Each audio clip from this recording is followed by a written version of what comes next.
Hey there, and welcome. Today, we're going to dive into one of the most powerful little words in the entire English language. Seriously, it's not some big, complicated word, but it's the one that builds bridges between what is, what could be, and what we all wish had been. We're talking about conditionals.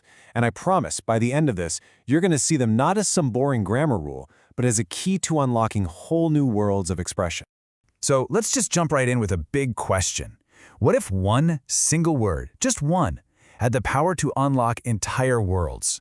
I know, it sounds like something out of a fantasy novel, but that's pretty much exactly what the word if does for us every single day.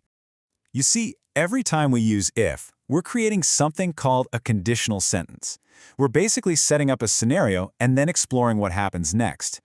Think of these sentences as your own personal time machines.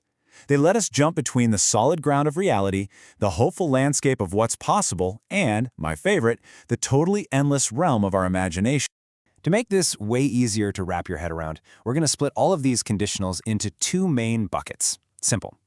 First up, we've got the real-world conditionals. These are for talking about things that are just plain facts, or things that are super likely to happen. Then we have the imaginary world conditionals, and this is where the fun really begins. This is for talking about dreams, what-ifs, and even totally impossible situations. Okay, let's start with our feet planted firmly on the ground, right here in the real world. These conditionals are basically our go-to tools for dealing with facts, habits, and making some pretty solid predictions about what's coming next. So, take a sentence like this one. If it's a Sunday, we go out for lunch. It's simple, right? It's direct. It just states a general truth. A habit. This is the bedrock, the foundation of our real-world conditionals. This little guy is called the zero conditional, and its superpower, stating undeniable facts. If this one thing happens, then that other thing always happens. It's a 100% guarantee. And here's a cool trick. With a zero conditional, you can almost always swap out if for when, and it means the exact same thing. When it's a Sunday, we go out for lunch. See? It works perfectly.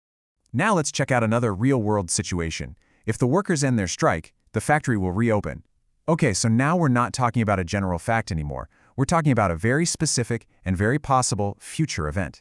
And this is the first conditional. Its superpower is all about the future, making predictions, promises, even warnings about something that could very well happen. It's the language of cause and effect. If you do this, then this will probably happen. Simple as that. All right, you ready? Let's leave the real world in the rearview mirror for a bit and step into the much more exciting imaginary world.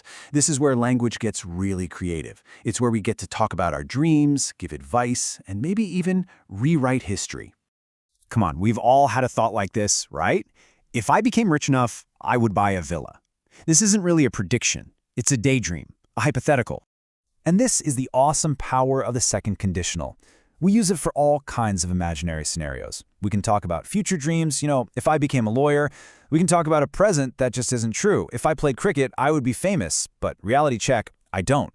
And it's fantastic for giving advice. If you hired more workers, you would earn more profit. See how useful that is? Okay, for our last stop in the imaginary world, we're going back in time, to the past. Look at this sentence. If I had written to my uncle, he would surely have helped me. Oof, you can almost feel the regret in that one, can't you? That sense of a missed opportunity. This is the third conditional, and its unique superpower is exploring alternate pasts.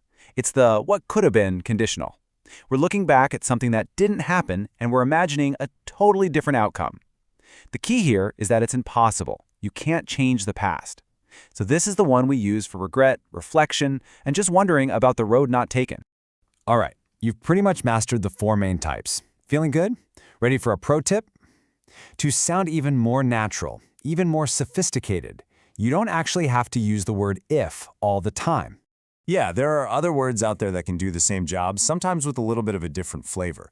Words like unless, in case, provided that, as long as, these are all fantastic tools to have in your communication toolkit. Now check this out. This is why this is so cool.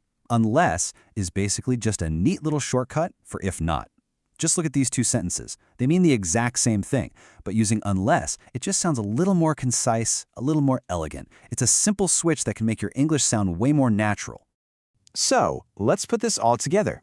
I want you to stop thinking of these as 4 rules you have to memorize. Instead, think of them as a complete toolkit.